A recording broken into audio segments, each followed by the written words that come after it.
There are now more than 11,000 confirmed COVID-19 cases and 500 deaths on the African continent. Some countries that have joined in enforcing restrictions on movement include Nigeria, Rwanda, and of course this country, South Africa. So what are the important interventions African policymakers need to implement? For this, then I'm joined by the WHO, World Health Organization's Dr. Mary Stephen. Dr. Stephen, thank you for joining me. So, there was huge concern before the first cases were confirmed on the African continent as COVID-19 was starting to spread outside of its original epicenter in China, that once it hits the African continent, it would be a bit of a nightmare to contain it.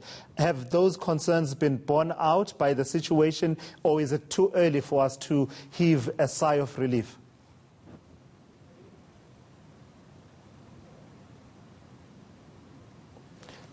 Dr. Mary Stephen, I don't know if you can hear me at the moment. I was asking about the trends in terms of the spread of the COVID-19 since the first cases were confirmed on the African continent. What are you picking up as a trend?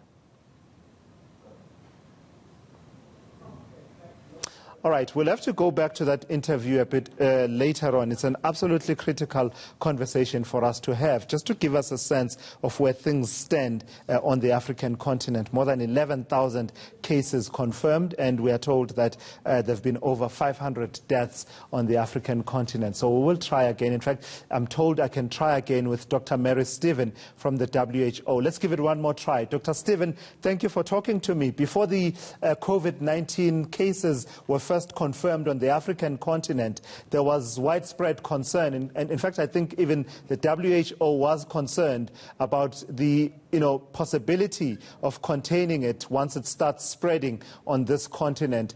Since the first cases were confirmed and now with the spread on the African continent, what are some of the trends you are picking up? So in the African continent, we are seeing the outbreak evolving, and it's evolving very fast. So far on the continent, all the countries in Africa, we have over 11,000 cases and about 500 deaths. But in the 47 countries that fall under the WHO Regional Office for Africa, we have over 8,000 cases with 382 deaths and 1,115 recoveries from 45 countries. So we have 2 countries that are yet to start reporting cases. So we are seeing the outbreak evolving, and it affects different countries, of course, differently, because some of those countries started reporting cases early, and we have fewer countries that just started reporting cases recently.